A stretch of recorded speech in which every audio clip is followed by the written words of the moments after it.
Okay, so I'm going to talk about this mathematical language called Lean, and try and introduce this concept of propositions as types. So a disclaimer is that I'm not a mathematician or a type theorist, so it can be a little bit confusing to me even when I was preparing the slides. But I just wanted to try to get across this idea, which is very beautiful, of propositions as types. Okay. All right, so Lean is a language for mathematicians to write proofs and then have them mechanically checked. So once the compiler says you're good, you know the proof is correct. And it's a functional language and strongly typed. And actually the verification mechanism occurs in the type system. So it has quite a, I'd say it's a simple but very powerful type system. And why am I interested in it? So because it's fun, it's just really enjoyable actually once you see this stuff. But also it's nice to learn some type theory and think more mathematically. And since we're working at AIML, there's a potential to try to use it to build AI that does theorem proving. Although I know that there's several big labs around the world who are working on this already. And another reason is that so today I'm going to look at just proving mathematical theorems. But the same mechanisms can be used to prove the correctness of a program. So you can say this function is guaranteed to return something with these properties. And that could be important for something like AI generated code. Because you've got the code from the AI, but you want to check if it's correct. And lots of people are starting to use Copilot, ChatGPT. So it could be useful in the future. Okay, so why is it important? So in mathematics, there's massive pressure to be first. You don't get any credit for proving something second. But at the same time, if you claim to have a proof and it's something really big that people worked on for hundreds of years, and then it's wrong, then it's kind of damaging. So it's probably an unhealthy culture as well, but that's part of the motivation. And also, if you have a very complex proof, you can go years with no one actually recognizing the error. So I have two stories here. One is Fermat's last theorem, so it's conjectured in the 1600s, and then Andrew Wiles from Oxford published a proof in 1993.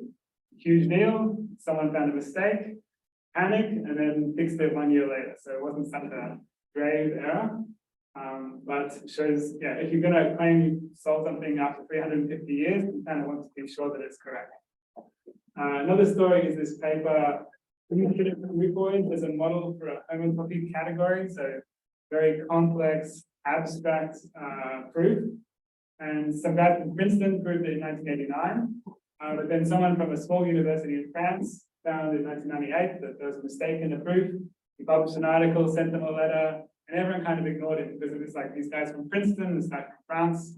And in 2013, the Princeton authors acknowledged the error and fixed it.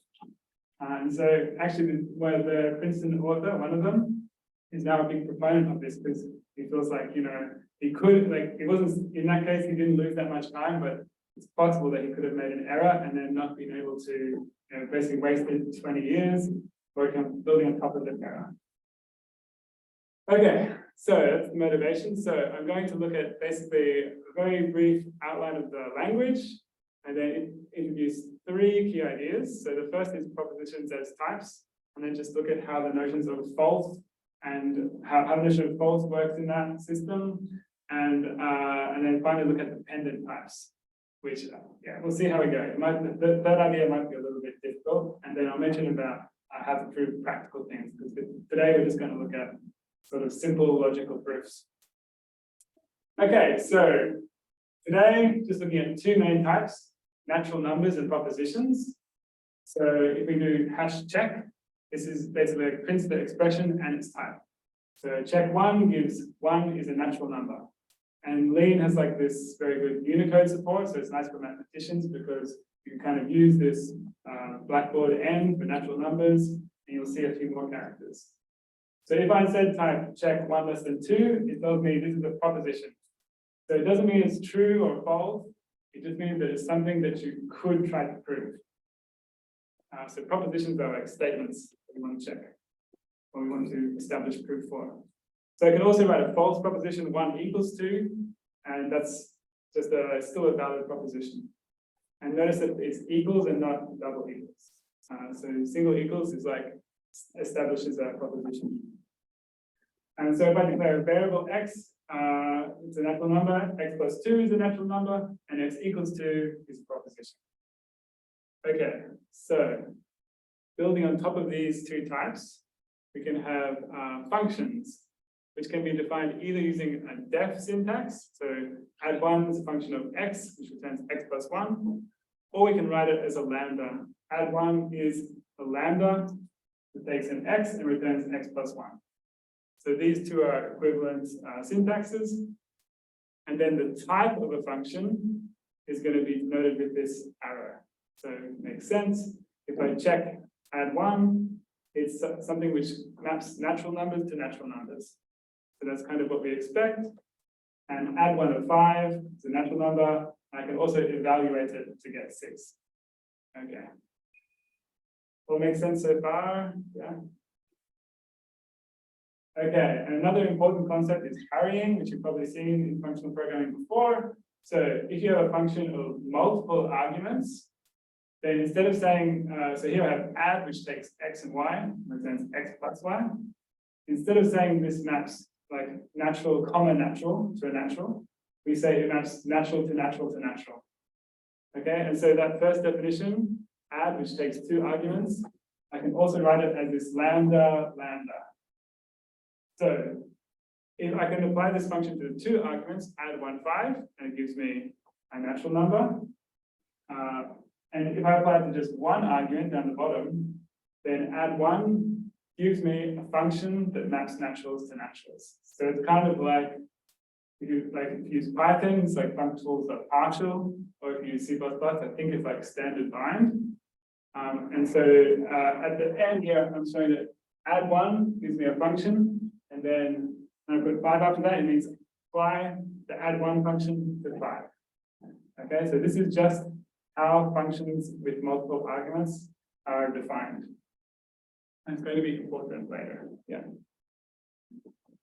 Okay, so the key idea of propositions as types is basically this. We say a proposition like x equals 1, 1 is less than 2 is a type, and then a proof of the proposition is an instance of the type.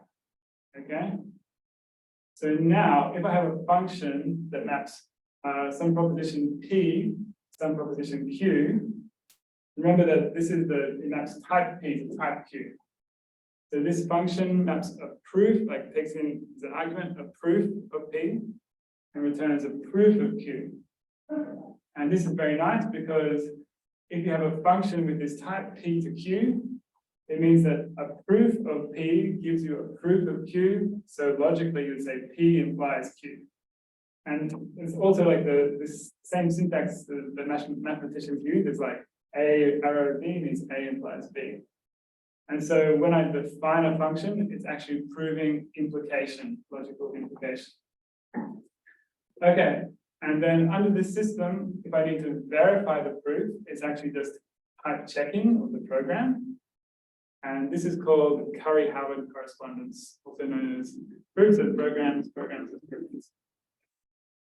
Okay, so this I thought was a really beautiful idea.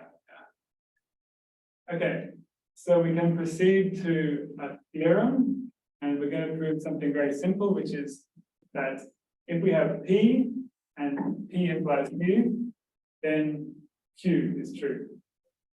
Okay, this is called modus ponens because we take an implication and apply it to a fact. And so the syntax is like this. We've got a theorem called THM, which has arguments to propositions. And we're going to show that given P and P implies Q, we can return Q. And how this looks is we have this assume syntax, which basically reads in an HP, which is the proof of P. HPQ is the proof P implies Q. And this HPQ, this type is a function type, right? So to prove Q, we just apply HPQ, HP. So the Q, you can think of it as P, HP, think of it as a value, HPQ, think of it as a function. And then by applying HPQ to HP, we get Q. And this show Q is just like a type annotation. And that is basically just syntactic sugar for a lambda expression. So we're defining this theorem to be a function that takes HP, P, HPQ, P implies Q, and returns something of type Q. Okay? So in the end, it's all that lambdas. Okay, does that make sense? Does anyone have any questions? So basically, the assume is just lambda. The show Q is just saying that the type of this thing is Q. So it's actually unnecessary.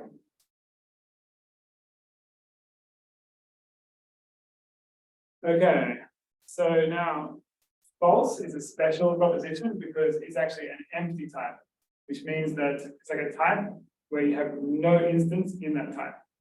And it makes sense because if we had something of type false, that would mean that would be a proof of false. When we say proof of, we mean like proof of being true. So we can't prove that false is true, so false is an empty type. Now, if we have an expression like not P, that's what the bar means. It's equivalent to a function from P to false. So this is a little bit mind-bending because false is the empty type. So how can you return something in the empty type? But the interpretation I have of this is if something you can map the set of proofs for P to an empty set, that means that the set of proofs for P is empty, so P is false. So like the only set which you can map to an empty set is an empty set. So that means that there does not exist a proof of P, which makes sense for not P. Okay.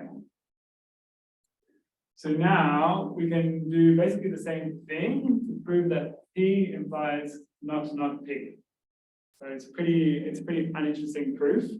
That is kind of obvious to us logically. But here's the proof. So we're going to again define a theorem, implies not, which has P, the proposition. And the type of this is P implies not P, but this is equivalent to this last line here. So we have, and if we look at the body of the theorem, we assume HP, proof of P, and we have HNP, function that maps P to false. And then we can show false by just applying again. It's just exactly the same body, really. And yeah, so this is a little bit mind-bending, but what we want to do is return this, show false. We want to return something of that type. And we have a function that maps P to that type. And so this will, you wouldn't actually run this program, you really just type check it, and that's the proof. Okay. So this is a little bit of an aside, but what about the other direction? Like, can we go from not P, P? And actually, you would think that yes, but it's a very subtle point that you can't. Because to prove P from not P, you actually require this thing called the law of excluded middle, which means all statements are true or false. And by like Gödel's theorems, in any system, you have statements that cannot be proved true and cannot be proved false. So not P does not imply P because it's possible that there's no proof, but it's not false. Yeah. It's a bit of a mind flip, but yeah, it's just important to be aware of. And so this is called constructive logic, whereas classical logic assumes this law of excluded middle. And there's a caveat here that actually in Lean you can use this law. The statement is something called decidable, which comes from like computation theory. And you can also just enable classical logic if you like, but you might run into contradictions. Okay, so the third main idea is something called dependent types. Okay, and I'm going to introduce this with a non-theorem example. So a dependent type is used to define function types, where the types that the function accepts or returns depend on some value. So I've got here, yeah, just going to read this out. If f is a function that has a value x to a value y of type tx, so type that depends on x, then the type of f is written like this. So this pi, it's like a lambda notation, but returns types. And so this, and this is this pi expression is the type of f. So this, let's go to the example. So I'm going to define a function that takes a single value of any type and returns a list containing that single value. Right? So that's the square bracket notation, is like a list constructor. And so my toList function, it has first an argument which is a type s, and then a value x. Yeah, so if I evaluate toList on naturals and 5, it gives me a list of the type naturals, which contains 5. And if I look at the type of toList with just the naturals, that's going to be a function that takes a natural, returns a list of naturals. So this is the currying thing. And finally, if I look at the type of the toList function overall, it's one of these like horrible pi expressions. So it's taking a type and then giving us a function, like a function type, I think from S to a list of S. So this is I'll take in, but where it comes in theorem proving is that it's used to make for all statements. Okay. So here I have pi of some x, proposition x greater than 0, and this is equivalent to for all x, x is greater than 0.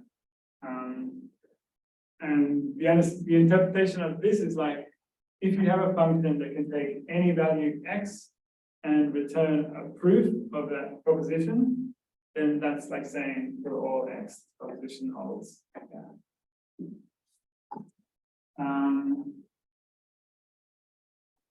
And theorems themselves are often instances of a dependent type. So if I look at this type from before, P and P implies Q gives us a Q. This is like for all PQ, this holds.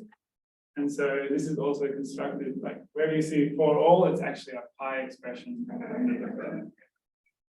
Okay. So I think, yeah, that's it for like the main 3 ideas. And they're really complex ideas, so you kind of have to play with them to get a bit of a feeling for them. But I wanted to mention one more about how to prove things practically, like if you want to do maths in this language. And then basically it provides a method programming. You can do method programming within Lean itself. And so whenever you see begin and end blocks, you're going to have these, you enter basically what's called tactic mode. And then you have these like operations like rewrite, repeat, rewriting, yeah, and simplify. And so all of these are actually like, it's meta programming built on top of that initial like lambda expression language. And so I can actually like look at what the meta program returns and like some massive like series of lambda expressions. Actually, yeah, there are lambdas in there. Yeah, cool. And so what people are working on is like writing AIs that do this, like they work in this meta language, or even establish basically have a rule which is just like solve with AI, blah, and then have something which runs on demand. Yeah, so that's it. So yeah, 3 key ideas: propositions as types, where proofs are instances of the type, and implication equating to functions, false and not statements, and dependent types, which is like types that are function types parameterized by values. And I'll put a bunch of links here as well. So I'll probably upload the slides, and you can go and check out these talks if you want to have a look about it more. Cool. Thanks, everyone.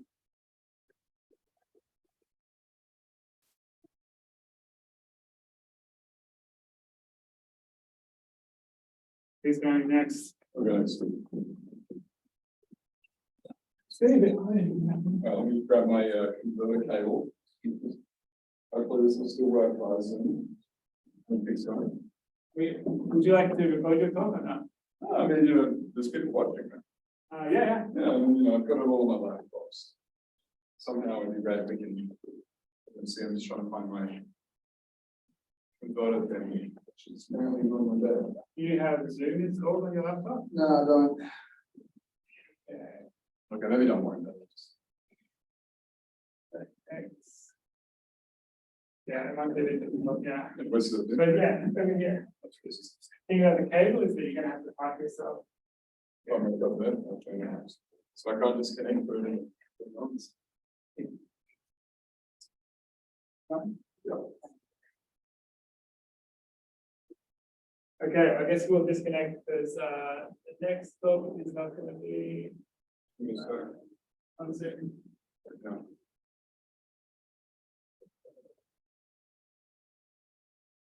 So I just turned on the air conditioning. How do I change the,